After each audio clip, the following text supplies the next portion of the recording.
Happy Monday and welcome to Torah Today with me, with Chavi Rappaport. Our Torah is so relevant today, just as it was so many years ago at Sinai.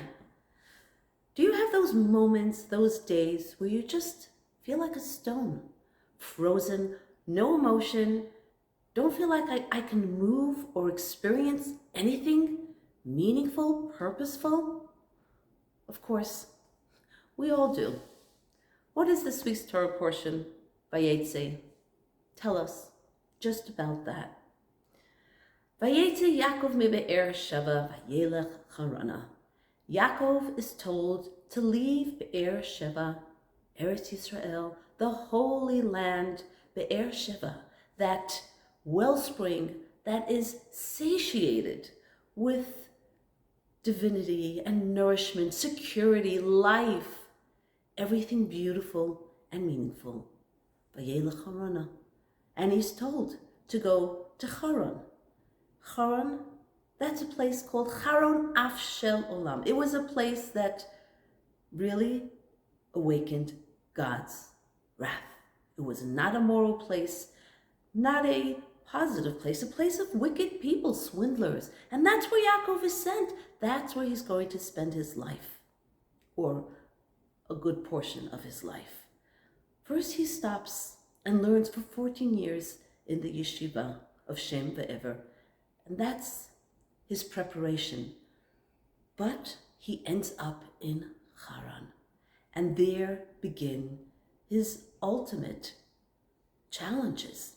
Right from the start, he needs to work, toil so hard, frost in the morning, exhaustion at night. And then he swindled with his marriage, swindled in all his business dealings. And that's just the beginning of all the challenges he experiences. But let's backtrack for a minute. Before he gets there, he lies down, goes to sleep, and has a dream. And we're told that he takes stones, 12 stones, and puts them around his head. The story of Yaakov is the story of you and me. It's the story of the soul. The soul, the neshama, starts out above, so happy, so close to Hashem, immersed in everything holy, sweet, divine. And then it's told, leave Be'er Sheva, go down to this world where there's so much confusion and there's so much concealment of God, and that's where you need to go. And what does Yaakov do? He takes 12 stones. Firstly, the soul in its mission.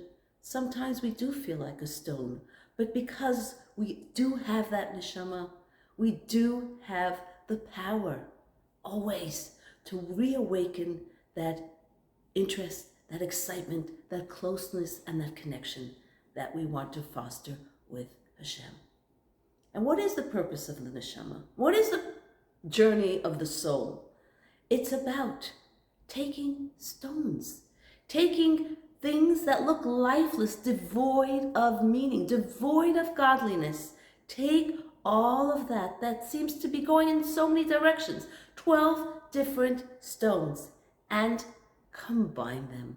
Bring them together into one solid stone, one purpose, one godly purpose. And why a stone?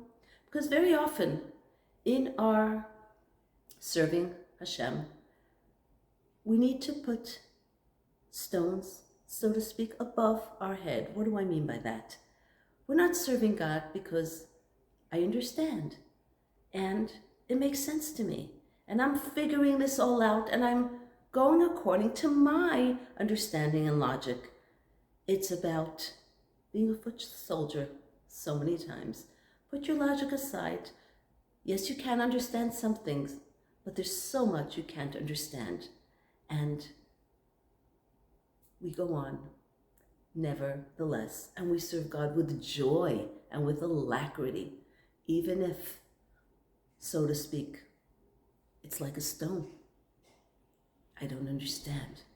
And think about Yaakov, think about his life, all the challenges he had. We mentioned a few before. And then his daughter Dinah is abducted. His wife Rachel dies in childbirth. Yosef, his son, he thinks is killed. And he doesn't see him for 20 years. And yet, Yaacov is the one who's called Bechir HaAvot. He is the choice. He is the most incredible of the three forefathers. And why?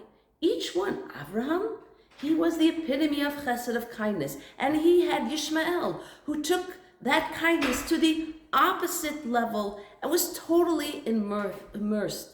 Immorality, hedonism. Take Yitzchak. He was a great tzaddik, gevura, strength, discipline.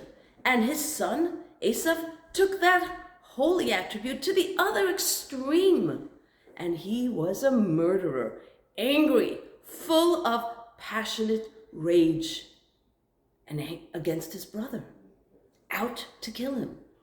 And only Yaakov was able to combine the two, compassion, tiferet, beauty, and take his whole mosaic, all the challenges of his life, and bring them all together and infuse them all with a higher purpose. And he's the only one who had 12 sons, the 12 tribes of Israel. Each one was a tzaddik. Mitato shlima. His bed, so to speak, was complete. His children were great. And that's where we get our strength. And our takeaway. Life is a journey. We navigate through life and see those challenges, taking all those different stones that seem to be 12 separate stones, disconnected. Look for connection. Look for a way to connect the dots and merge everything into one purpose, one direction, one divine focus for God. Have a beautiful day.